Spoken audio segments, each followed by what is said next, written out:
예, 이제 시간이 뭐 저한테 주어진 시간이 짧은 시간이니까 제가 원래는 이제 청교도 목사와 설교라고 하는 제목으로 해달라고 부탁을 받았는데 이 청교도 목사 너무나도 많잖아요. 그리고 이미 제가 쓴 청교도 신학과 신앙이라고 하는 책에 청교도 목사들에 대한 언급들이 많이 있고 또 그 청교도 목회와 설교라고 하는 책으로 청교도 신앙사에서 제가 번역해서 나온 피터 루이스가 쓴 그 안에도 청교도 목사와 설교에 대한 부분들 많이 있어서 좀 누구 거를 소개할까 생각하다가 마침 이제 존 오웬의 뭐 성령론 뭐 이런 이야기도 오고 하고 이런 와중에 존 오웬에 대해서 좀 설명을 하면 좋겠다라고 생각이 들어서요. 그래서 존 오웬이 쓴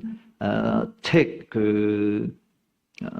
그가 이제 우리 그 영국의 진리기발사에서 전집을 그때 16권 냈는데 그 중에 제 16권에 실린 글에 교회론을 다루면서 목사와 설교에 대한 것을 쭉 언급한 것이 있었어요. 그래서 제가 그것을 일일이 번역을 해서 존 오웬이 가졌던 목사직에 대한 거, 그리고 목사직의 임무에 대한 거, 이 부분들을 여러분들에게 소개하는 것이 좋겠다라고 생각이 들어서 그 내용, 그러니까 오늘 강의 안에 있는 내용 거의 98%는 존 오웬의 글을 그냥 그대로 옮겨놓은 것이다라고 그렇게 생각을 하셔도 되고요.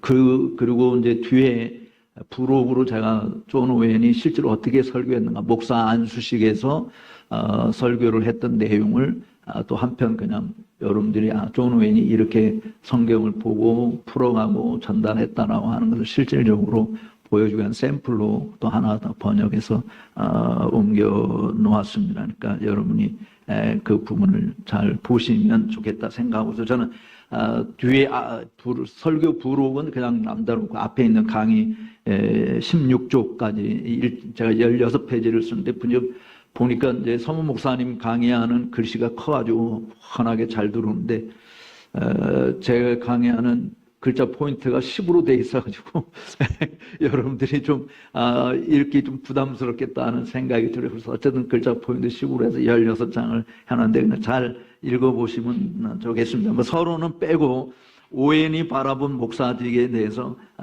보겠습니다.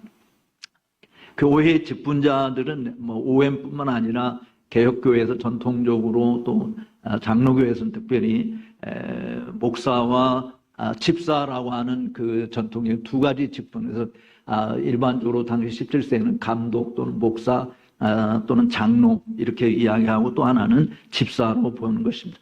그러니까 감독이라는 말 또는 목사, 장로 이 직분에 대해서 그 타이틀이 붙은 것은 예언과 달리 17세기에서 프로페사잉이라고 하는 말 자체는 설교와 같은 말이었습니다. 우리 말로 이제 예언이라는 말로 이렇게 번역이 됩니다만은 설교 사역을 하나님의 말씀을 전달하는 어떤 특별한 미래의 일들을 예언하는 이런 것이 아니라 하나님의 말씀을 풀어서 전달하는 그 일을 하는 일을 이제 예언이라고. 그래서 윌리엄 퍼킨즈가 쓴 The Art of Prophesying도 사실은 뭐 우리식으로 표현하면 설교학 책이라고 번역을 하는 것이 더 좋겠다는 생각이 듭니다. 어쨌든 일반적으로 설교자 하면은 목사, 장로 또는 감독 이런 의미로 사용을 했고 평신도 중에서 구제와 봉사하는 일을 맡은 일을 집사하고, 그래서 성경에서 말하고 있는 교회 직분은 이렇게 두 가지 종류인데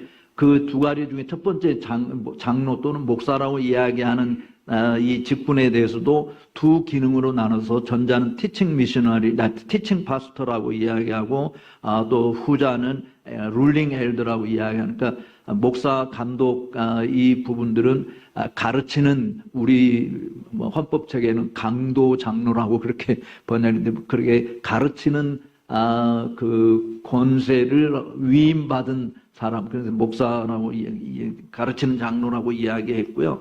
또 다른 부류는 치리하는 권세만을 가진 것인데 첫 번째 이 가르치고 목사는 반드시 가르침과 치리권을 가지고 있는 그런 은사를 가진 사람을 이야기하는데 이것은 목사와 교사에 해당한다. 근데 이제 여러 명의 목사들이 있을 때 생기는 문제 어떻게 해결할 것인가. 존 오웬은 이렇게 지적합니다. 사실 복음의 사역자들이라고 주장하는 이들 사이에서 권세와 우월함, 치리권을 두고 서로 다투는 일은 큰 스캔들이다. 이런 다툼은 초기 교회에 이미 시작되었으며 그리스도께서 사도들에게 그것을 소멸시키셨고 사도들 역시 이들에게 다른 이들에게 엄히 경고하였다. 그러나 사람들의 교만, 야망, 탐욕으로 인해 이러한 다툼은 교회 역사의 대부분을 더럽히고 수치스럽게 만드는 요소로 자라나게 되었다. 그리스도께서 그러한 야망을 엄중히 금하셨고 그분 스스로도 겸손의 본을 보이셨으며 또한 직분자들이 자신에게 맡겨진 복음 사역조차도 감당하기에 부족하다는 사실을 깨닫는 경험이 있음에도 불구하고 사람들의 마음은 여전히 다른 이들 위에 권세를 갖고자 하는 욕망에서 벗어나지 못하고 있다. 이 부분은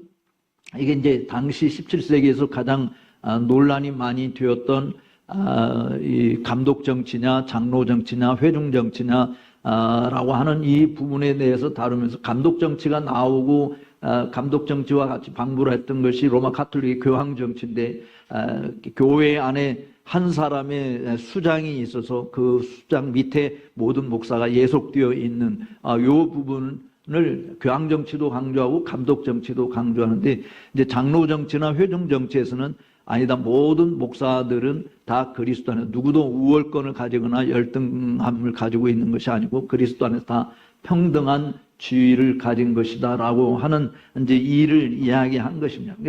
그러니까 사실 존 오웬이 장로의 정치를 주장했다가 나중에 회중 정치로 옮겨가기는 했습니다만 거꾸로 조나단 에드워드 같은 경우 그 후에 원래 우리가 조나단 에드워드도 회중 정치인으로 그 목사로 그렇게 알고 있지 않습니까? 그런데 사실 조나단 에드워드가 스코틀랜드 장로교 편집본에서 나도 장로교 목사를 되고 싶다라고 그렇게 하소연할 정도로 사실은 회중 정치의 폐단을 읽히 알고 있었던 것이다 이렇게 보는. 어쨌든 장로의 정치에서 가장 중심되는 게 모든 목사 장로들은 우위가 있는 것이 아니고 다 그리스도 안에서 평등하다라고 하는 부분입니다. 이 장로의 정치에 대해서 여러분들이 더 잘 알고 싶으면 윌리엄 퍼킨즈가 쓴 역사신학 책의 특별히 1권 예루살렘 공회라고 하는 난을 다루다 보면 장로의 정치 원리가 왜 시작되었는지 아주 잘 그 표현이 되어 있습니다. 좀 살펴보시기를 바랍니다.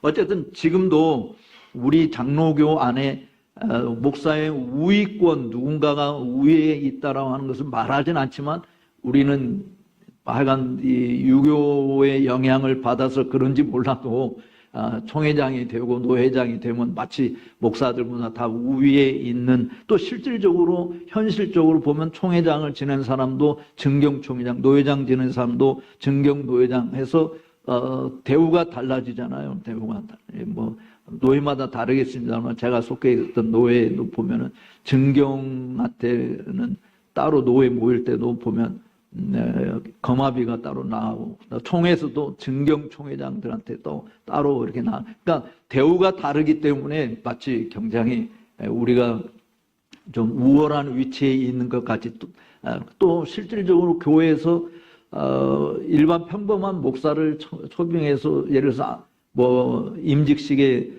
평범한 목사를 초빙해서 강사비를 드리는 것하고 총회장을 초빙해서 강사비를 드리는 것하고 똑같아요? 달라요?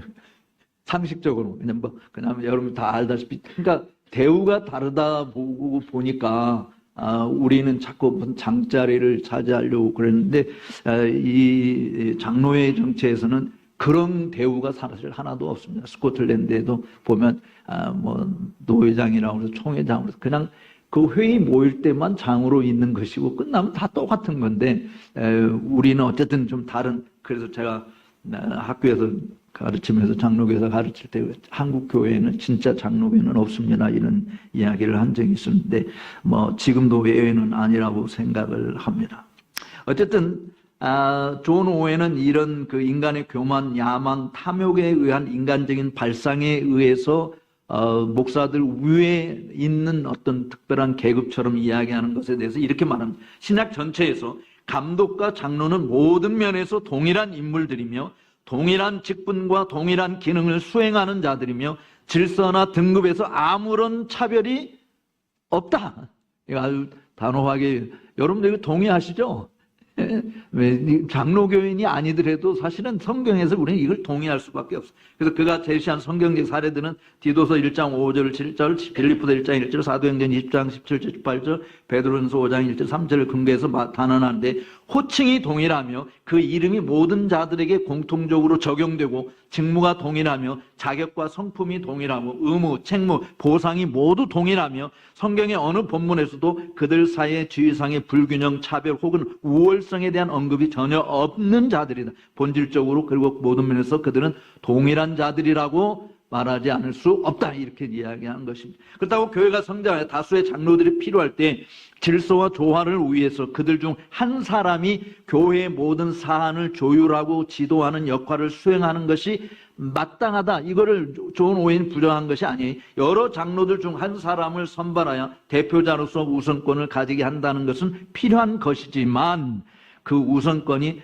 처음 회심한 자이기 때문에, 아니면 처음 안수를 받은 자이기 때문에, 연령 혹은 은사와 능력 때문인지, 혹은 일정 기간만 섬기고 다른 이로 교체되는 방식인지, 아니면 종신직으로 계속되는 것인지에 대해서는 본질적으로 중립적이며 교회의 유익과 질서를 위한 일반적인 이성과 원리에 따라 결정될 수 있을 것이다 라고 이야기했습니다. 즉 각 개교회의 그 규모와 필요에 따라서 다수의 장로들, 또 가르치는 자와 다스리는 자들을 두어 교회의 교육과 치리를 감당하게 하고 공예배에서의 질서와 품위를 더욱 잘 보존하며 그리스도께서 그의 교회 직분자들에게 맡기신 권위를 더욱 충실히 대표하게 하며 소규모 교회 집회를 통해 교인들을 비정기적으로 가르치고 이외에도 교회의 세움과 양육을 위한 모든 방편들, 돌봄, 경계, 권면, 훈계, 권고 등에 충실하게 임할 수 있도록 하는 것이다. 그리고 이러한 장로들 중 한 사람이 스스로와 교회의 동의로 선출되어 새로운 직분이나 형제들 위해 군림하는 권위가 아닌 공동사역의 일부를 특별한 방식으로 감당하는 직무를 맡는 것이 바람직하다. 그래서 교회 목사 혹은 장로직이 뭐냐 나올 때 존 오웬 주장은 이겁니다. 목사는 양떼를 먹이며 다스리는 장로로서 곧 교회의 교사이자 감독이다. 베드로전서 5장 2절에서 먹이라 감독하라는 이 표현이 이를 명확하게 증명한다. 파스타, 목사라고 하는, 또 목자, 셰퍼드라고 하는 명칭은 은유적인 표현이다. 이는 그의 사역에 적합하게 붙여진 호칭이며 감독이나 장로라는 명칭과 동일한 인물과 직분을 지칭하는 것으로서 가르치는 기능 또는 다스리는 기능 가운데 어느 한쪽으로 제한되지 않고 절대적인 의미로 사용된다. 그러므로 이 명칭, 곧 목자라는 호칭은 사랑, 돌봄, 자애, 경성함의 성격을 담고 있으며 이는 양떼를 인도하고 보호하며 먹이고 방어하는 모든 의무를 포함한다. 어린 양이나 강한 양, 약한 양, 병든 양을 막론하고 모든 양을 돌보는 사명을 지니며 궁극적으로 목자장이신 그리스도의 회개의 책임을 지는 자로서의 성격을 내포한다. 이 목사가 하는 이 부분들에 대해서 이 강조할 때 이들은 단순히 그냥 이것만 이야기한 게 아니라 실제로 양들의 영적 상태가 어떠한지를 점검을 하죠. 그래서 신방을 강조했던 이유가 있는데 이 개인적인 접촉점, 이 신방을 통해서 양들의 영적 상태를 점검하는 거거든요. 근데 우리는 대부분 그 신방은 그냥 복비로 주로 가는 것이고 양들의 영적 상태를 점검하는 일은 거의 하지 않는 것인데 실질적으로 청교도들은 그렇지 않습니다. 그래서 청교도들이 영적인 상태, 양들의 영적 상태가 어떠한지를 연구해서 윌리엄 퍼킨즈 같은 경우도 7가지 부분으로 나누어서 거기에 맞게끔 하나님의 말씀을 적용하는, 그래서 그것이 바로 목자가 양떼를 먹이고 입히고 돌보는 사명을 감당한다라고 보여진 것이죠. 그러니까 목사라고 하는 직분 자체는 이것은 사람이 만들어낸 직분이 아니고 교회의 직분은 누가 주시냐? 성령 하나님이 주신 것이나, 그래서 그리스도께서 교회에 세우신 주요 사역자들에게 고유하게 부여한 것이 이 목사직이고 집사직인데, 이건 성령 하나님께서 주신 것이죠. 바울이 고린도 교회 편지하면서 고린도서 12장에서도 그리스도의 몸을 이야기할 때 몸에 붙어 있는 그 지체로 성도들과 그리스도의 몸과 지체에 대해서 이야기하지 않습니까? 근데 성령께서 기뻐한 대로 각각의 지체를 우리에게 주셨다고 그러니까 성령께서 주신 고유한 사역이라고 이야기하는 것입니다. 또한 이 명칭 안에서 하나님께서는 옛 시대부터 교회에 그들을 보내실 것을 약속하셨고 목사들의 사역은 그들에게 맡긴 양떼를 먹이는 것입니다. 이는 계속적으로 요구되는 의무이고 목자는 먹이는 사역 외에 두 가지 본분인데 가르침 혹은 교훈, 둘째는 다스림 혹은 치리, 목자가 양떼를 향하여 행하는 모든 사역은 바로 이 두 항목으로 환원될 수 있으며 두 가지는 다 모두 먹이다라는 표현 속에 포함되어 있다라고 하는 것을 쭉 설명을 했어요. 그렇다면 목사의 자격이 뭔가? 저는 참 이 부분을 보면서 오늘 우리 스스로를 반추해 볼 수밖에 없는 것인데, 뭐 제가 공부하면 공부할수록 신앙생활을 더 하면 할수록 느끼는 것은 뭐냐면 정말 자격이 없는 부족한 사람이다 라고 하는 것을 느끼는데, 그래서 이 말을 해야 되는 게 참 좀 안타깝기는 하지만 그래도 지금까지 가르쳐왔던 입장에서 다시 한번 재정립하고 또 말씀을 드리지 않을 수 없다라고 생각해서 섰습니다. 첫 번째, 목사직의 자격. 그리스도는 성령의 충만한 부어주심으로 말미암아 측량할 수 없는 영적 은사와 능력으로 무장되셨다. 그러니까 지금 존 오웬이 그리스도를 바라보면서 그리스도의 대언자로서 그리스도의 교회를 목양하는 사람들이 이런 그리스도를 담든 이렇게 해야 된다 이런 이야기. 그러니까 측량할 수 없는 영적 은사와 능력으로 무장되어 있다. 이런 성령의 기름 부으심은 목자직에 부름받은 모든 자에게 일정한 정도로 요구된다. 즉 어떤 사람이 이 목자직의 정당한 방식으로 소명받거나 안수되기 위해서는 그에게 지식, 지혜, 총명, 기도와 설교와 언변, 그 외의 목회적 의무들을 수행할 수 있는 능력에 있어서 하나님의 택하심을 나타내는 어떤 영적 은사들이 일정 수준 이상 존재해야 한다라고 하는 것입니다. 물론 하나님께서 주신 은사, 가르칠 수 있는 지혜와 지식의 은사를 우리에게 주시지만 그것을 효과적으로 드러내기 위해서는 부름받은 자들이 거기에 합당한 노력을 기울이는 것이 돼야 된다라고 하는, 노력 없이 그냥 나는 하나님이 주시는 힘으로만 하겠다라고 이야기하는 것은 영적 교만에 빠지고 신비주의로 이탈되고 이단으로 빠질 가능성이 많거든요. 그러니까 하나님께서 우리에게 은사를 주시고 능력을 부어주시지만 그것을 내가 효과적으로 사용하기 위해서는 내 자신이 해야 될 일도 해야 되니까, 그러니까 성경을 읽지 않고 성경을 공부도 하지 않고 그냥 기도만 하면 성경이 줄줄줄 머릿속에 떠오르는 게 아니잖아요. 근데 참 아프리카 가서 제가 지난 5월달 6월달 2달 동안 아프리카에 있었는데 목사님들이 성경을 정말 안 읽어요. 작년에도 한 300여 명, 올해도 한 200 몇 명 이렇게 만났는데 성경을 1독 이상 한 사람 손들으라고 하니까 작년에 300명 중에서 손든 사람 딱 2사람밖에 없어요. 목사들인데 성경을 안 읽고 뭔 설교를 하겠는지. 성경은 모르는 거야. 성경도 모르고 신학도 모르고. 올해도 뭐 마찬가지. 성경 읽는 사람들이 거의 없는. 그리고 어떻게 설교하느냐. 하나님이 주시는 대로 합니다. 하나님, 내가 그들 현지 말을 못 알아들어서 어떻게 설교하는지는 잘 모르겠지만 하나님이 주시는 대로 한다고. 하나님이 정말 성경 모르는 사람한테 주신 성경 말씀이 떠오르도록 할까요?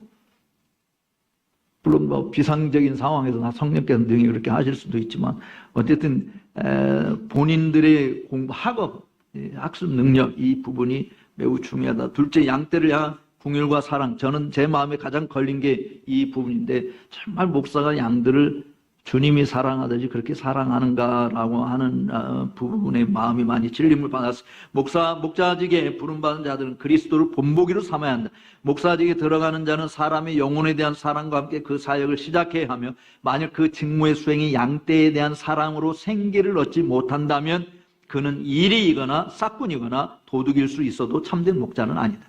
복음 사역의 영광이 가장 크게 훼손되고 왜곡되는 지점은 목자직을 자임하는 많은 자들이 양떼에 대한 사랑에서 그리스도를 닮지 못하고 있다는 증거에서 비롯된다. 제가 유튜브 방송하는 이제 서창훈의 신앙 일침이라는 유튜브인데 그러니까 어제 저녁에 오늘 새벽에 올라온 강의 제목이 교회의 적은 목사이다 이런 제목이.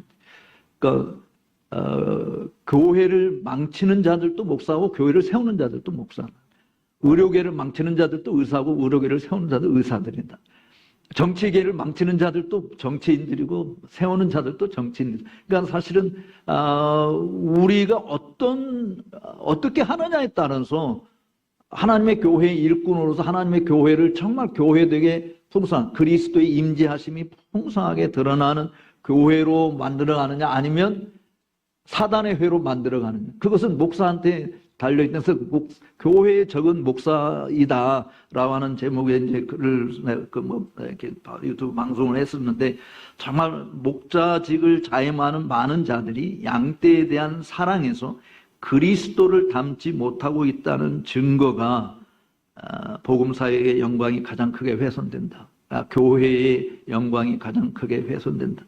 셋째, 이 큰 목자 안에는 온 양떼를 향한 지속적인 경성이 있었습니다. 곧 양떼를 보호하고 보존하며 먹이고 인도하며 위로하고 정결케 하며 마침내 흠없이 하나님께 드리기까지의 모든 돌봄이 끊임없이 이루어졌습니다. 그는 결코 졸지도 않으시며 주무시지도 않으신다. 그는 그 포도원을 매 순간마다 물 주시며 밤낮으로 지키사 아무도 해치지 못하게 하시며 자신에게 맡겨진 자들 단 한 명도 잃지 않으십니다. 이 점에 있어서 오웬이 제시하는 목사직 수행에 포함되는 요소는 다음과 같습니다. 첫째, 양떼를 위한 지속적인 기도. 양떼를 위한 지속적인 기도. 이름을 불러가면서 정말 왜냐하면 주인은 양들을 알잖아요. 양도 주인의 음성을 들으니까. 그러니까 양떼를 위한 지속적인 기도가 필요하고 말씀의 분배에 있어서 부지런함과 함께 때와 시기, 양떼의 전반적인 상태, 그들의 빛, 지식, 생활 방식, 행실, 무지, 시험, 유혹, 탈선, 다양한 행태의 연약함, 성장과 쇠퇴 등을 고려한 지혜로운 판단력. 셋째, 개별적인 필요에 따라 베풀어야 할 권면, 훈계, 위로, 교훈. 넷째, 이 모든 사역은 악에서 그들을 지켜내며 그리스도 예수 앞에서 책망받을 것이 없는 자로 드러내기 위한 목적 아래 수행되어져야 한다라고 이야기했습니다. 그러면 네 번째, 하나님의 영광을 위한 열심. 모든 사역 가운데 그리고 그 사역의 모든 목적 가운데 이 큰 목자의 거룩한 영혼 속에 항상 머물러 있었습니다. 주의 집을 위한 열심히 나를 삼킨, 이게 우리에게 있느냐라고 하는 질문을 스스로 던져봤어요. 정말 주의 집을 향한 거룩한 열정이 우리에게 있는가? 다섯째, 그리스도께서는 스스로 본질상 거룩하고 해가 없으시며 더럽히지 않았고 죄인들과 구별되신 분이셨다. 따라서 이 직분에 부름받은 자들도 이 점에 있어서 다른 사람보다도 어느 정도 뛰어난 수준의 그리스도와의 닮음을 지녀야 한다. 제가 지난 주간에 총회에서 WEA 찬성측과 반대측에 서로 이제 그 찬반 논쟁을 비공개적으로 총회에서 했었는데요. 제가 그랬습니다. 우리의 신학이 개혁주의 신학이면 삶도 개혁주의 신학에 맞아야 된다. 신학은 삶이다. 그랬더니 찬성측에 있는 교수님이 서박사, 예, 이건 저보다 선배니까. 나는 죽었다 깨어나도 내가 믿고 있는 신앙 고백과 내 삶이 일치가 안 돼. 저는 너무 충격이었어요. 아니, 뭐 일치되는 사람, 저도 일치가 안 되는 분은 저도 일치가 안 되는데 완벽한 사람은 없으니까. 그러나 일치가 안 되는 것이 자랑스러운 것이 아니고 그렇게 일치하려고 나가야 되는 거지 않습니까? 그러니까 제가 WEA를 반대하는 가장 큰 것 중에 하나, 그들의 신앙 고백, 스테이트먼트 자체는 별로 문제 삼을 것 같지만 그들이 보이고 있는 행보 자체가 그 고백하고는 전혀 다르다. 그래서 나는 반대한다 그랬더니 일치되지 않는다고 하는 것이, 저는 사실은 뭐 저도 일치한다고 말을 내가 자신 있게 못하기 때문에 그렇지만, 그러나 가급적이면 우리가 믿고 있는 신학이 개혁주의 신학이면 내 삶도 목회도 내 삶 모든 것들도 그 개혁주의 신학에 맞는 것이어야 되지 않습니까? 그래서 제가 신학은 삶이다라는 책도 썼는데, 사실은 신학이 교회를 주도하는 것이고 신학이 가정생활도 주도하는 것이고 신학이 사회생활도 주도하는 것이 신학이 없다면 뭐가 우리의 표준이 되겠습니까? 그러니까 사실 그리스도를 본받는다라고 하는 이 부분, 이 중세시대에서부터 차마 경건한 하나님의 사람들이 강조했던 것은 이거거든요. 성직자의 삶은 평신도의 복음이어야 된다, 이런 거였거든요. 청교도들이 그렇게 이야기해요.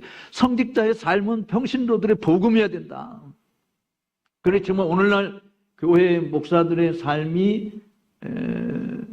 일반 성도들의 복음이라고 말할 수 있는가라고 하는 부분을 보면 정말 부끄럽게 그지없습니다. 그래서 존 오웬은 이것 때문에 목회자의 소명에 관해서 자의적인 것이 아닌 신적 권위가 있는 소명에 대해서 상세하게 지수를 했는데요.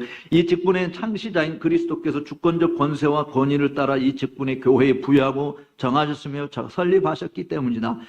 즉 신적 기원을 제시한 것이죠. 그래서 저는 정말 여러분 목사가 되는 것이 사람들에게서 떠밀려서 되는 경우도 물론 있을 수 있지만 하나님의 부르심이 없이는 목사가 되는 길을 가서는 안 된다라고 생각합니다. 그냥 목사가 되는 게 좋아서 부모가 하라고 그래서 뭐 주변에서 떠밀어서 이거는 안 돼. 신적 기원, 그러니까 하나님이 나를 부르셨다라고 하는 자기 확신이 있어야 뭐 중간에 범죄도 하고 타락하고 나쁘게 뭐 부패되고 이런 것이 있어도 다시 하나님의 부르심 때문에 회복할 수 있는 기회가 있는 거예요. 하나님이 안 부르셨다고 내 마음대로 내 의지대로 했다가는 잘 될 때는 하고 안 되면 나 그만둬라고 할 수 있잖아요. 근데 우리는 하나님의 부르심을 내 의지대로 내가 좋으면 하고 싫으면 안 합니다 이렇게 말할 수 있는 게 아니에요. 부르심은 죽을 때까지 가는 거예요. 우리를 불러준 그 부름에 합당한 길을 가는 거지 않습니까? 근데 이 하나님의 부르심이 없이 그냥 목사가 되는 사람들이 너무 많은 것이 지금 우리의 문제다 이런 생각. 그래서 아무나 목사가 되잖아요. 아무나 목사가 되는. 아프리카는 더 심해. 제가 이번에 부룬디를 갔는데 부룬디라고 하는 나라를 처음 저도 들어보고 갔는데 구글에 치니까 지구상에서 가장 가난한 나라라고 그러더라고요. 정말 저렇게 가난한지 몰랐어요. 제가 강의하면서 그렇게 목사들 앞에서 강의하면서 여러분들 말에 성경을 하도 안 읽으니까 우리가 하루 밥 3끼 먹지 않냐. 그러니까 우리가 밥 3끼 먹듯이 성경도 최소한 3장은 읽어야 되지 않냐. 이제 그렇게 이야기를 했습니다. 그 강의 끝나고 통역하는 사람이 저한테 그래, 교수님, 우리 부룬디는요 밥 하루에 1끼밖에 못 먹어요. 그 제가 참 마음이 너무 아팠어요.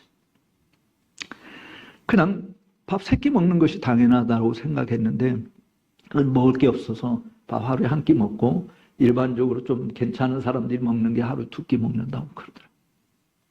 근데 어쨌든 정말 하나님의 말씀에 우리가 풍성함을 누리게 하기 위해서도 말씀에 젖어서 살아가야 되는 것인데 부름 신적 기원이 하나님의 부르심을 받은 것이 없다고 한다면 말씀을 내가 공부할 이유가 하나도 없잖아요. 근데 부룬디에서 그 목사도 저보고 신학교 가서 이제 강의해달라고 해서 신학교를 갔는데 저를 데리고 가는데 그 중고등학교 교실로 데리고 가더라고요. 그래서 여기 중고등학교 내 세컨더리 스쿨인데 그랬더니 신학교 자체가 없어서 그냥 학교 교실 한 칸 빌려가지고 빠르면 한 달 코스 많아야 6개월 코스로 목사들 훈련 해서 목사 안수셔서 내보낸다는 거예요. 그러니까 목사님들이 하나님의 부르심이라고 하는 이것에 의해서 전적으로 거기에 헌신한다 이런 게 아니고 목사를 돈벌이의 수단으로, 그러니까 교회 목회를 부업으로, 그러니까 목회가 이 전업이 아니고 부업이에요, 부업. 그러니까 목사님들이 다 대부분 다른 직업을 가지고 있으면서 목사를 하는 거예요. 전적으로 제대로 훈련도 안 된. 그러니까 어쨌든 하나님의 부르심을 받았다라고 하는 이 부분보다 내가 교회를 15개 이렇게 세우면, 그러니까 15개를 교회를 세우면 비숍이 돼. 그러면 비숍은 아무것도 안 해도 15개 교회를 순방해서 그 한 교회당 그 비숍이 가면 돈을 줘. 그래서 그 15개 교회에서 돈 받은 거 가지고 자기는 자행도 굴리고.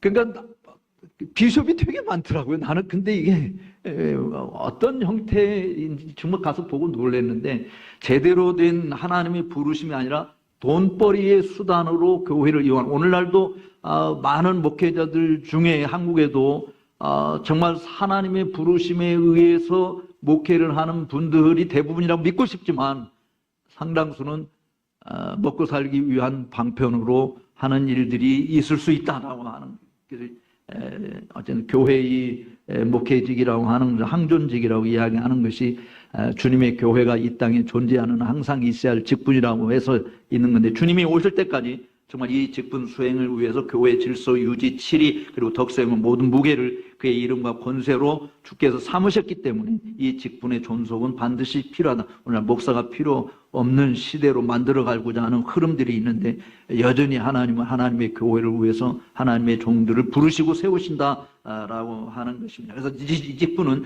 권세와 권위를 동반하는 것으로 아무도 스스로 그것을 취하거나 자의적으로 수행할 수 없고, 모든 권세와 권위는 영적이든 세속적이든 간에 그것이 자연법에 기반하거나 혹은 하나님의 명령에 따라 부여된 것이 아닌 한 불법적인 찬탈이며 전횡에 불과하다. 저는 이게 무서운 말이라고 생각해요. 하나님의 명령에 따라 부여된 것이 아닌 한 내가 목사가 되는 것은 불법적인 것이다. 정당한 외적 소명 없이 목사직을 취하는 자는 신적 근거 없이 권세와 권위를 자신에게 귀속시키는 것이며, 이는 모든 무질서와 혼란의 근원이 된다. 그는 맡기지 않은 책임에 자신을 얽어매며 사역 중에 도움을 대한 약속도 수고에 대한 보상도 없고, 그의 행위는 교회 질서를 무너뜨리는 것이고 결국은 교회 그 자체의 존재를 해체하는 결과로 이어진다. 목사직의 소명은 교회의 행위이자 의무이다.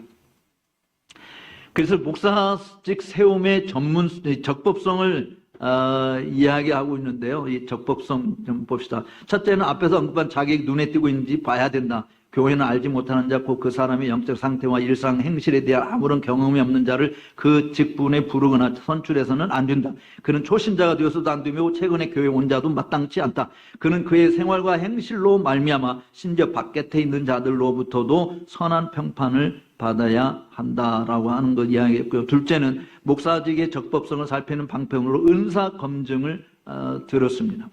이게 굉장히, 말씀을 전할 수 있는 은사를 받았는가, 다스릴 수 있는 그런 은사를 받았는가라고 하는 것이거든요. 그래서 우리는 그런 것이 없는데, 제가 스코틀랜드에 있으면서 본 것은, 목사 안수를 받기 전에 이제 학교를 졸업하면 반드시 트라이얼 설먼이라고, 이렇게 설교자로 세워도 되는지 안 되는지를 판단하는 그 시험 무대에 올라요. 그래서 그 교수님들이 다 그 자리에, 그러니까 주일날 교회, 어느 교회 가서 설교를 하면 교수님들이 그 교회에 동참을 해서 그 사람의 설교를 듣고 판단을 해서, 이 사람이 하나님의 말씀을 전할 수 있는 은사를 받았다 안 받았다, 이런 거를 이제 객관적인 기준을 가지고 판단을 하는데, 우리는 그런 게 없지 않습니까? 그냥 형식적으로 하는 것이고, 시험만 통과되면 목사 안수를 주는 것이고 그런 건데, 어쨌든 받은 은사가 이게 하나님으로부터 온 것인지 아닌지를 확인하는 부분들이 있어야 됐고요.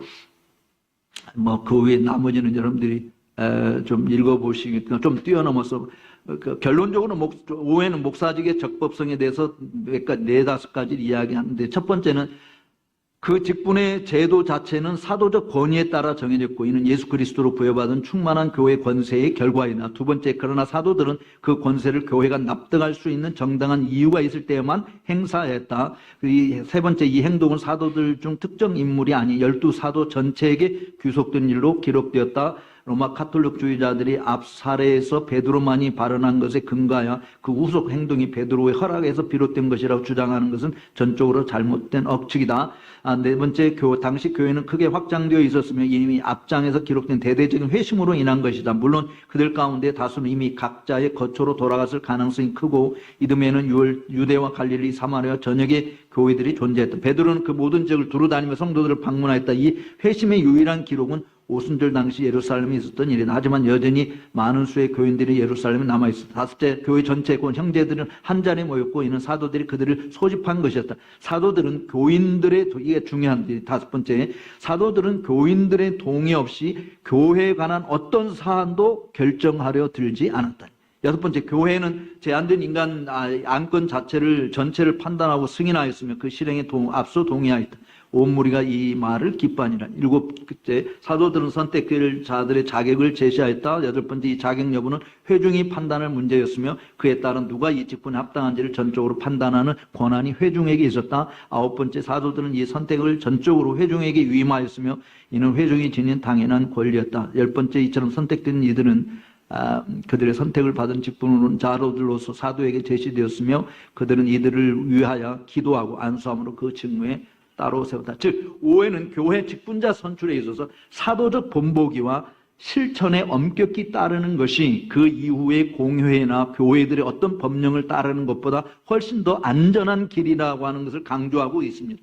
교회 안에서 금식과 기도를 동반한 공식적인 구별과 임직 절차를 통해 그를 그 직무에 엄숙하게 세우는 일은 현대 교회에서도 필요한 것이에요. 그래서 오웬의 목사 선임에 관한 적법한 지침을 이야기했는데 보시고요. 목사직의 본질적 의무에 대해서 말씀을 드리고 마치도록 하겠습니다.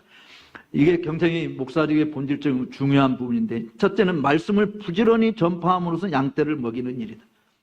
이는 신약시대에 관한 하나님의 약속으로 하나님께서 자신의 마음에 합한 목자들을 교회에 주사 그들로 하여금 지식과 명철로 백성을 먹이게 하시겠다고 하신 것입니다. 이 먹이는 일은 오직 말씀을 가르치고 선포함으로 이루어지는 것이고 그 외의 방식으로는 불가능한 것입니다. 이러한 먹임은 목사의 직무 수행에 있어서 본질적인 요소에 해당하므로 만일 어떤 이가 양떼를 먹이지 않거나 혹은 먹일 수 없거나 혹은 이를 의도적으로 하지 않는다면 그는 교회 안에서 어떠한 외적 소명이나 직무를 갖고 있다 할지라도 참된 목사라고 말할 수 없다.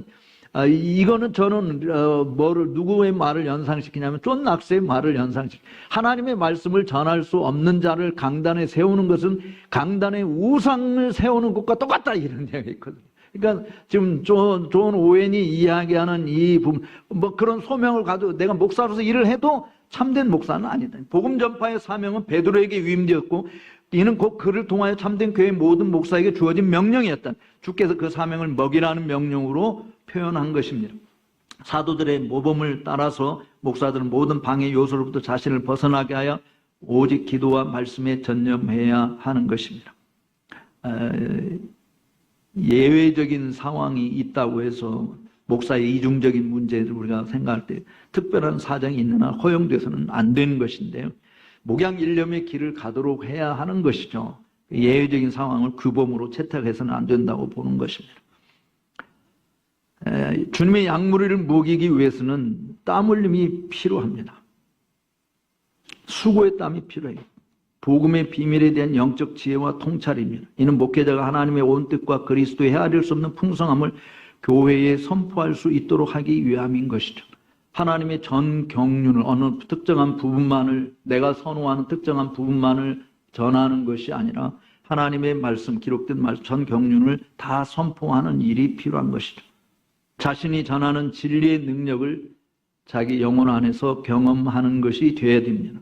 그래서 청교도들의 설교를 우리 박태영 교수님이 또 잘 말씀해 주시겠지만 경험적 설교라고 이야기하는 이유가 내가 경험하지 않은, 내가 경험할 수 없는 것들을 전하는 것이 아니다라고 하는 것이죠. 말씀을 바르게 분별하는 능력이 필요합니다. 하나님의 말씀을 디모데후서 2장 15절에서 이야기한 것처럼 하나님 말씀을 옳게 분별하라고 하는 말은 그릇되게 분별하는 자들이 있음을 내포하고 있는 거잖아요. 그러니까 하나님의 말씀을 옳게 분별, 하나님 말씀은 잘 나누는 능력이 필요한 것이죠. 그래서 이런 진리의 말씀에 부지런히 주의를 기울여 실질적이고 참된 영적 양식을 발견하고 교회 안의 모든 이들에게 각 사람의 합당한 분량을 제공할 수 있는 실제적 지혜에 달려 있습니다. 넷째는 자신이 맡은 양떼의 상태에 대해 신중하고 부지런한 고려고, 다섯째 이상의 모든 요소들은 그 직무 전체를 수행함에 있어서 하나님의 영광을 위한 열정과 영혼을 향한 긍휼의 정서와 함께 항상 동반되어야 한다라고 하는 것입니다.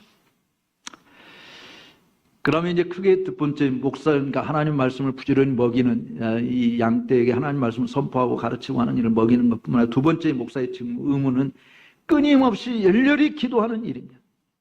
우리는 기도하는 일과 말씀 전하는 일에 전무하리라 라고 사도들이 말한 것처럼 목사가 이러한 기도 없이 양떼를 향하여 설교하거나 그 어떤 목회적 직무를 온전히 수행할 수는 없습니다. 이것은 한 목사가 자신 맡은 양떼에 대한 직무를 얼마나 충실히 이행하는지를 판단할 수 있는 가장 확실한 기준이 되는 것이죠. 오웬이 말하는 목회적 기도의 내용은 말씀의 성공, 여기서 말씀의 성공이라고 말씀이 효과적으로 잘 전달되는 일, 그로하로 인해 모든 복된 열매를 위하여 기도해야 된다. 이는 곧 성도들의 모든 은혜의 성장과 강건함, 모든 의무의 올바른 이행, 믿음과 사랑 안에서의 성숙, 그리고 하나님의 생명 안에서 그분을 향해 나아가는 전 과정에 해당되는 것입니다. 두 번째, 기도의 내용은 교회가 일반적으로 직면하는 다양한 시험들을 위해서 기도해야 합니다. 시험은 외적인 상황에 따라 크게 달라지며 평안과 안정을 누리는 시기에 따르는 시험들은 환난과 박해, 고난, 가난의 때에 따르는 시험들과는 성격이 다릅니다. 세 번째, 모든 교인들의 구체적이고 특별한 상태를 고려하여 기도해야 합니다. 교인들 가운데는 영적으로 병들거나 시험에 들거나 고난을 겪거나 길을 잃거나 죄에 빠지거나 영적으로 낙담하고 근심하는 이들이 있을 수 있어요. 네 번째는 교회 모임 가운데 그리스도의 임재와 그 모든 복된 증거와 표징을 위해서 기도해야 합니다. 이는 교회 모임의 생명과 능력을 부여하는 것이며 그 교회의 모든 성도들에게 그리스도의 임재를 경험하게 하는 것이, 만약에 이런 임재를 경험할 수 없는 외적인 질서와 예배 형식이 있다고 한다면 그런 죽은 시체와 같다, 이렇게 이야기했어요. 신자들의 믿음과 사랑과 열매 맺는 삶의 보존을 위해서 기도해야 된다. 이는 수반되는 모든 의무를 위해서도 마찬가지입니다. 그 다음에 세 번째 목사 임무는 언약의 표징들을 집행하는 임무, 이거는 성례에 관련된 것이고요. 그 다음에 네 번째, 복음 진리 수호의 의무, 이 복음 진리를 전파하는 의무만이 있는 게 아니라 복음 진리를 수호해야 될 책임이 있다라고 하는 것이죠. 선한 싸움을 싸우고 달려갈 길을 마치고 믿음을 지켜내는 일이 필요한 것입니다. 그러니까 교회가 진리의 기둥과 터인데 주된 이 의미는 교회의 목회직에 있는 것이죠. 목회직이라고 하는 것, 복음을 전하는 것뿐만 아니라 교회를 어지럽히고 거짓 교사들이 교회 안에 들어와서 성도들을 미혹하여 하나님의 복음의 진리에서 이탈하게 만드는 이 일들을 막아내는 일에도 목사가 땀을 내야 된다라고 하는 것이죠. 근데 오늘날 많은 분들이 전파하는 일은 하려고 하지만 수호하는 일을 위해서는 싸우지는 않는 것 같아요. 정말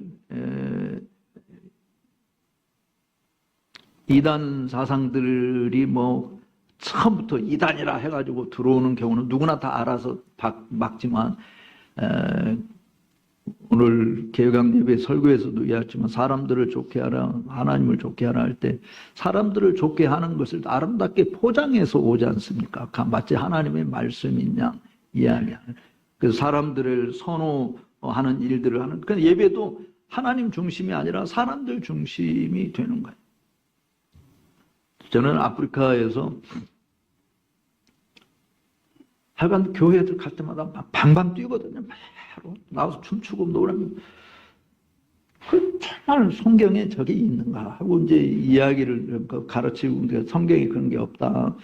방방 뛴 것은 출애굽기 32장에 골든 칼프, 그 금송아지 만들어 놓고 거기 앞에 번제와 화목제를 드리고 사람들이 먹고 마시고 뛰었다라고 하는 말이 나오는데 거기에 댄스했다라고 하는 걸 뛰었다니까 성경에 나오는 그 금송아지 만들어 놓고 한 것인데 니네들이 이렇게 방방 뛰는 거예요. 성경에 어디 있냐 했더니 근데 또 뭐라고 그러냐면 다윗이 법궤를 옮길 때 그거 예배가 아니고 제사가 아니고 그 법궤 옮기는 의식 가운데서 너무 좋아가지고 그렇게 한 것이지 니네들 지금 이거 예배 시간에 이거 하고 있는 거 아니냐.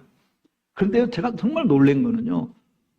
제가 묵고 있는 숙소에 이제 부룬디 유니버시티가 있는데, 그 옆에 한 5분간에, 그래서 아침 새벽마다 이제 운동한다고 이렇게 했는데, 주일날 아침에 새벽 6시 전에 이제 운동한다고 나가서 돌아다니는데, 그 부룬디 유니버시티에서, 젊은 학생들이 옷을 깔끔하게 입고 막 수백 명이 몰려나가요. 그래서, 이 대학 젊은 애들이 어디를 가냐 하고, 그 이제 따라가면서 물어봐서 어디 가냐. 교회를 간대, 이 새벽에. 그리고 내가 로마 카톨릭이냐 프로테스탄트냐니까 로마 카톨릭 교회를 간다는. 그래서 내가 로마 카톨릭을 따라가 봤어요. 내 난생 처음으로 로마 카톨릭 교회 안에 주일날 미사 드리는 모습을 보러 들어갔네.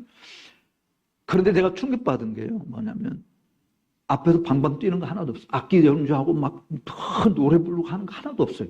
그냥 피아노 한 대 조용하게 미사를 드리는 거예요. 노래를 부른데도 내가 꼭 그 광경을 보면서 70년대 우리 전통 장로교 한국 교회의 모습과 똑같은 그런 모습으로 미사를 드리는 거예요. 그래서 제가 주일날 그 설교로 가가지고 그 교회 목사한테 물어봤어. 내가 오늘 새벽에 이런 경험을 했는데 그 교회만 그렇게, 그리고 하여간 그 젊은 애들이요 한 1000여 명 정도 그 예배당이 꽉 찼더라고요. 그 교회만 그렇게 미사를 드리냐, 아니면 로마 카톨릭 교회가 다 그러냐. 로마 카톨릭 교회가 다 그렇게 조용하게 미사를 드린다는 거예요. 그러면 토착화 신학은 로마 카톨릭에서 제일 먼저 주장했거든요. 모든 선교사들이 아프리카 특유의 문화와 전통이 있어서 아프리카는 조용하게 예배 못하고 춤추고 날려주고 막 악기는 그 앰프 소리는요 최고로 높여가지고 도대체 고막이 터질 것 같은, 저는 이러고 예배 안 했어요. 너무 시끄러워. 근데 로마 카톨릭은 그렇게 조용히 하는데 개신교는 도대체 이게 어디에서 온 것이냐, 이게 잡동선이가 이게. 그래 할 말이 없는 게 한국 교회가 똑같더라고. 한국 교회 와서 내가 철학기도 하는 교회는 가고 이번 여름 수련회 하는데도 보세요. 젊은이들 다 나와 뛰고 놀잖아요. 그게 도대체 어디서 온 거지? 이게 하나님을 정말 기쁘게 하는 것인가? 복음 진리를 지킨다라고 하는 것은 우리가 성경이 뭘 말하고 있느냐라고 하는 것을 지키는 거잖아요. 한번 여러분 생각해 보세요. 이번 시간이 4분밖에 안 남았는데 에레미야 6장에 너희는 서서 옛적 길, 곧 선한 길이 무엇인지 보고 행하라, 이렇게 이야기했습니다. 옛적 길. 지금 여러분들 한번 생각해 보십시다. 아직 선지자가 살아있잖아요. 선지자를 통해서 하나님이 직통 계시를 주시잖아요. 지금 우리는 아니지만 당시 예레미야 시대에 아직 하나님의 직통 계시가 예레미야를 통해서 주어지고 있어요. 근데 그 예레미야를 통해서 하나님이 뭐라고 하냐? 옛적 선한 길이 무엇인지 보고 그렇게 행하라라고. 그 옛적 선한 길, 모세를 통해서 주신 그 옛적 선한 길을 가라. 사도 바울이 디모데에게 편지하면서 이야기했던 것처럼 너는 배우고 확신했던 그 일에 거하라. 네가 사도들로부터 배웠고 네 할머니 외할머니로부터 네 어머니로부터 배웠던 그 성경이 말하고 있는 그 옛적 길, 그것을 배우고 확신한 일 그대로 지켜 행하란 말이지. 근데 오늘날 많은 교회들이 성경에 대해서는 별로 생각하지 않고, 또 사도들이 남겨준 사도적 계승, 청교도들이 남겨준, 종교 개혁자들이 남겨준 그 개혁주의의 가르침, 청교도들의 가르침, 이런 것들을 고수하고 지키려고 하지 않고 새로운 것, 이 시대에 필요한 새로운 무엇을 자꾸 달라고 요청하는 것은 그건 하나님의 가르침하고는 정반대되는 것이다.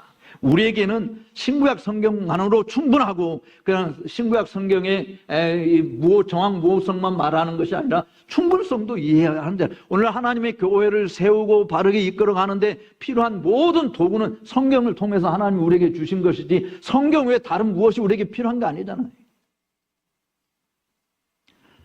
시간이 없어서 다 못해서 미안합니다만 어쨌든 복음 진리를 수호하는 이 일에도 우리가 옛적 진리를 알지 못하면, 그러니까 웨스민스터 신앙 고백서나 요리문답, 소요리문답, 우리 전통적으로 교회가 견지해오고 있는 그런 교리적인 습득이 우리에게 없다고 한다면 방어할 능력도 없는 거예요. 전파하는 것도 부정하지만 방어할 능력이 없는 거예요. 그러니까 정말 옛적 선한 길이 뭔지를 우리가 알고 그 선한 것을 부여잡아야 돼. 그걸 보고 그 안에 행하고 그 안에서 가르치는 일들을 해야 된다. 그런데 여기 11가지 쭉 있는데 제목 영혼 불영의 의무, 또 6번째 위로와 격려의 의무, 7번째 고난에 동참할 의무, 8번째 약자 돌봄의 의무, 권증의 의무, 교제의 의무, 그 다음에 모범적 품행의 의무. 이 부분 여러분들이 잘 한번 되새김질 해보시기를 바라고요. 그 다음에 3번째가 성경에서 말하는 교사의 직무인데, 저는 여기 존 오웬이 이야기하고 있는 교사라고 하는 칭호의 기원에 대해서 이렇게 보시면서 존 오웬은 사실은 그 4번째 다른 이들은 교사가 목사와 본질상 동일한 성격과 권한을 가진 별개의 직분이라고 본다. 다만 이 직분은 주어진 은사와 특화된 사역의 종류에 따라 목사와 구별되는 것이라고 한다. 오해는 이 견해를 선호한다면서 이렇게 말했어요. 교사는 교회 안에서 독립된 직분자이지만 그 직분의 본질은 목사의 직분과 동일한 종류에 속하며 다만 내용적, 형식적으로 정도의 차이를 가지고 있다고 하는 것이다. 교사들은 에베소서 4장 11절에서 목사들과 동일한 질서 안에서 직분상 동역자로 함께 언급되고 있다. 마찬가지로 그들은 선지자들과 함께 교회 안에 동등하게 세움을 받은 자들로 묘사된다. 또는 이들에게는 목사와 동일한 본질의 사역, 그 복음을 전파하고 가르치는 사역이 직분상 주어져 있다. 오해는 다양한 신학자들 견해를 종합하면서 내린 결론을 이제 이야기하고 있는데요. 한번 여러분들이 읽어보시고, 저는 목사와 교사 이 부분을, 그러니까 디모데전서 5장 17절을 가지고 해석을 하는데, 디모데 5장 17절에서 잘 다스리는 장로, 그 중에 말씀과 가르침에 수고하는 장로들 이야기잖아요. 그러니까 에베소 4장 11절에서 목사라고 이야기할 때는 목자들, 즉 잘 다스리는 장로에 해당되는 것이고, 디모데전서 5장 17절에서 그 중에 말씀과 가르침에 수고하는 자, 이 부분이 에베소서 4장 11절에 교사에 해당된다. 저는 이제 그렇게 생각을 하는데, 지금 이제 오웬이나 이 당시 주장들은 교사가 별도의 초대교회 직분이었다, 이렇게 이제 이야기하는 거죠. 그 내용은 여러분들이 한번 보시기를 바랍니다. 교회를 이끄는 힘은 진리여야 하고 목사 개인의 자질과 은사는 아닙니다. 영적인 힘은 위로부터 오는 것이기에 주님의 부름을 받은 자라고 한다면 가르침과 다스림의 은사를 주님께로부터 받아서 성실하게 임무 수행을 하실 수 있기를 바랍니다. 문제는 어디를 가더라도 충분한 영적 목양, 능력을 발휘하게 될 소양 갖춘 이들이 턱없이 부족하다는 데 있습니다. 세상은 자리가 사람을 만든다고 말하지만 교회는 사람이 자리값을 해야 합니다. 신적 소명에 불타는 기도의 사람, 말씀의 사람이 한국교회 강단에 세워지기를 소망하며 본 강의를 마치도록 하겠습니다. 감사합니다.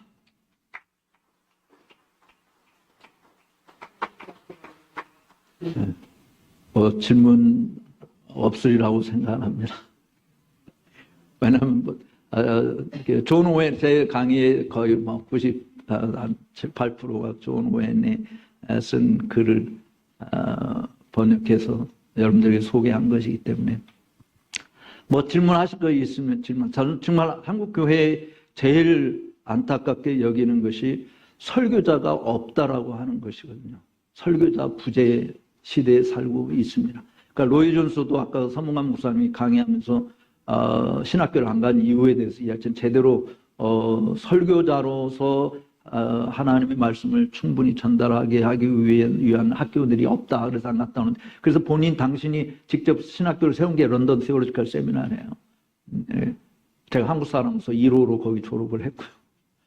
정말 설교자, 지금 우리 한국 교회 안에 가장 절실하게 필요한 것이 설교자입니다. 목사가 아니고 사는 설교자가 정말 필요하다고 생각해요. 하나님 말씀을 신실하게 선포하고 증거하고 진리를 수호하고 변호할 수 있는 그런 말씀의 종들이 필요하다라고 봐집니다. 그런 일을 위해서 제가 한국개혁주의 설교연구원이라고 하는 것도 만든 것도 좀 한국교회 강단이 말씀으로 채워지는, 교회를 사람으로 채우려고 하지 말고 말씀으로 채워가는 것이 돼야 된다 해서 사실 이 일을 지난 30년 동안 이끌어왔고, 이제 3년 전에 우리 강문희 목사님한테 제가 리더십을 이양을 하고 이렇게 이끌고 있으신데, 앞으로 한국교회에 정말 좋은 말씀 선포자들이 세워질 수 있도록 여러분들 위해서 기도해 주시면 정말 감사하겠습니다.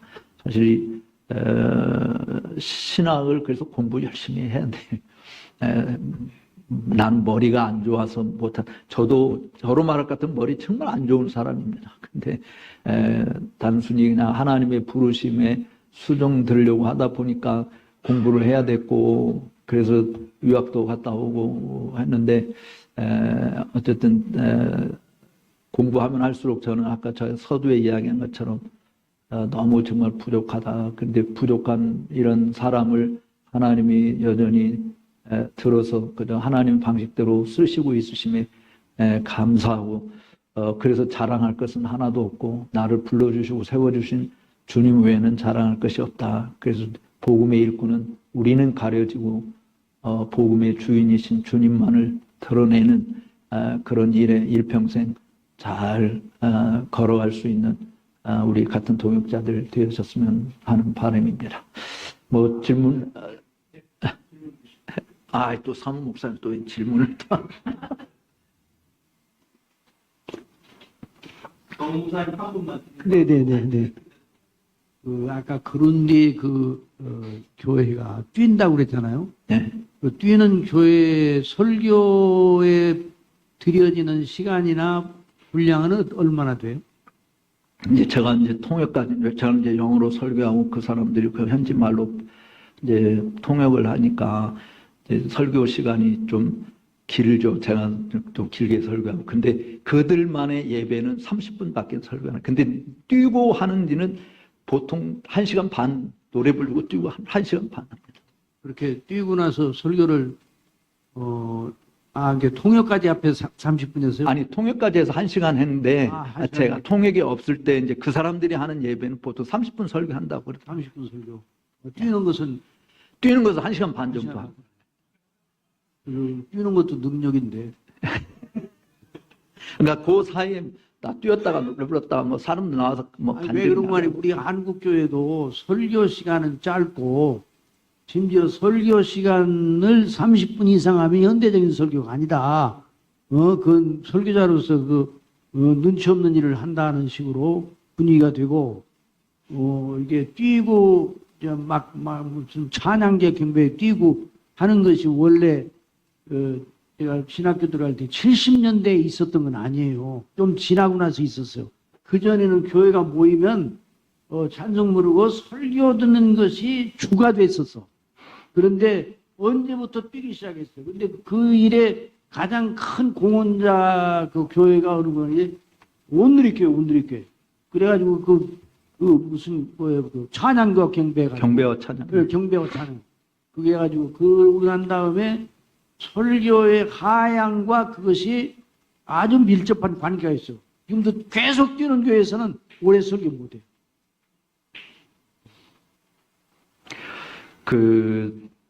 경배와 찬양을 보급한 하용인이 하스데반 선교사라고 위하는데 제가 개인적으로 영국에서 만나서 알고 있어요. 그래서 80년대 영국에서 제가 공부할 때 만났는데 자기 한국 가면 경배와 찬양으로 한국 교회를 부흥시키는데 일익을 감당하겠다고. 그래서 내가 그때 너 미쳤냐, 한국 교회 죽이려고 하냐. 제가 그랬었는데 이제 89년도에 그 친구가 귀국해서 온누리교회에서 경배와 찬양을 하기 시작했고, 저는 이제 90년에 귀국을 했고요. 그런데 한국 교회가 경배와 찬양으로 열풍을 일으켰죠. 그래서 그 당시에 제가 90년에 귀국했을 때 한국 교회가 1200만 성도라고 그렇게 이야기했었는데 2005년도에 통계청에서 종교인구 발표할 때 제가 숫자가 요한계시록에 나온 숫자랑 똑같아서 잊어버리질 않아요. 2005년도에 통계청에서 개신교 숫자는 14만 4천이 줄었어요. 2005년도에. 제가 숫자를 기억하면서 요한계시록에 나온 숫자 때문에 기억하는 거예요. 그리고 로마 카톨릭이 75%가 성장을 했습니다. 그리고 불교는 그 당시 23%인가 이렇게. 그러니까 다 세계 종교 가운데서 개신교만 숫자가 줄은 거예요. 그러면 경배와 찬양을 시작할 때 캐치프레이즈 자체가 뭐냐면 한국 교회의 젊은이들을 교회로 끌어들이기 위해서는 이렇게 해야 한다라고 해서 했던 거잖아요. 그러면 89년도부터 그렇게 시작했으니까 2005년도까지 16년이 흘렀지 않습니까? 16년 맞나요? 네. 16년의 세월 동안 한국 교회가 늘어나야 되는 젊은이들이 늘어나야 되잖아요. 근데 도리어 14만 4천 명이 죽었어요. 그러니까 이제 카톨릭에서 놀래가지고 그때 카톨릭 교회에서 카톨릭 신문에 왜 카톨릭 교회가 갑자기 이렇게 늘어났는가. 그래서 상당수가 개신교에서 넘어온 사람들, 그래서 개신교에서 넘어온 사람들을 통계 조사를 했어요. 왜 개신교에서 카톨릭으로 개종을 했느냐. 그래서 7가지를 발표했는데 제가 그때 발표하기 전에 개신교에서 카톨릭으로 넘어간 것은 조상숭배, 왜냐하면 카톨릭교에서 조상숭배가 더 이상 죄가 아니라고 발표했었거든요. 그래서 조상숭배를 카톨릭교회는 다 수용한다, 허락한다라고 해서 그래서 조상숭배, 그 다음에 술, 담배 허락하는 거 이런 것이 개신교도들에게 카톨릭으로 넘어갔을 것이다라고 추측을 했어요. 근데 7가지 발표하는데 1순위가 뭐였냐면 그게 들어가 이 조상숭배는 7번째로 나왔고 1순위가 나와 있는 게 뭐였냐면 개신교를 가면 시장 바닥처럼 너무 시끄럽고 카톨릭은 엄숙해서 자기를 성찰할 수 있는 시간을 가질 수 있다. 그게 1순위였어요. 정말 우리들이 지금 개신교에 가보세요. 가자마자 우리가 고요하게 하나님의 임재 앞에 선 죄인의 모습으로 그리고 정말 하나님께 우리 자신을 드리는 그런 경건한 영적 산 제물로 드리는 경건한 예배하기가 너무 어려운 장. 왜냐하면 앞에 나와서 막 계속 춤추고 노래 부르고 막 악기소리 퍼지고 하는 그런 것이 대부분이다 보니까 그러니까 우리 개신교가 정말 성찰했는데 다시 옛 신앙으로 도전하는 옛 지계표를 넘기지 말고 우리가 하나님이 세우신 지계표 넘길 수 있는 권한을 누구도 받지 않았잖아요. 그러니까 옛적 선한 길, 그 올드 파스 그 길을 우리는 고집해야 된다. 우리 믿음의 선진들을 통해서 남겨놓은 그 신앙의 유산들을 좀 고집스럽게라도 끌고 가는 것이 이 시대에 부름받은 저와 여러분들이 해야 할 사명이라고 믿습니다. 기도하고 마치겠습니다. 살아계신 하나님 아버지 감사합니다. 우리는 하늘에서 뚝 떨어진 자가 아니고 하나님께서 운행하시는 역사 속에 주님의 부르심을 받아 주님이 피 흘려 세우신 교회를 섬기는 일꾼들입니다. 주님, 이 시대에 부합하는 교회를 만들고자 인간의 온갖 갖은 지식과 지혜를 동원하지만 교회는 오히려 하나님의 영광을 가리웠고 하나님의 임재를 조금도 경험할 수 없는 교회로 전락시켜버린 일들이 너무 많습니다. 우리의 죄를 주님 용서해 주시고 비록 미약하지만 사람들이 알아주든 알아주지 않든 주님의 말씀에 충실한 길을 가고자 진리를 거스르지 않고 오직 진리를 위해서 선한 싸움을 싸우고 달려갈 길을 달려가고자 몸부림치는 주의 종들을 세워주신 것을 감사합니다. 저들에게 힘과 지혜와 능력을 부어주시고 하늘에 속한 모든 신령한 은혜를 부어주셔서 저들을 통하여 하늘의 비밀들이 드러나게 하여 주시고 복음의 영광이 찬란하게 비추이는 역사들이 있으므로 사단이 이 세상의 신이 가로막고 있는 그 모든 장벽을 걷어치우고 사람들로 하여금 어둠에서 빛의 세계로 들어오게 하는 일에 죽은 자리에서 살아나게 하는 일에 병든 자리에서 고침을 받게 하는 일에 회복되어져 가는 일에 주님 이곳에 모인 주의 종들을 사용하여 주시옵소서. 주님 함께해 주시기를 원하오며 옛적 선한 길 붙들게 하시고 우리 믿음의 선배들 남겨준 그 배우고 확신했던 그 일에 뿌리를 깊이 내리고 그 안에서 행함으로 믿음의 굳게 서서 가르침을 받은 대로 범사에 감사함이 넘쳐나는 우리의 삶이 되게 하여 주옵소서. 존귀하신 예수님의 이름으로 기도 올리옵나이다. 아멘.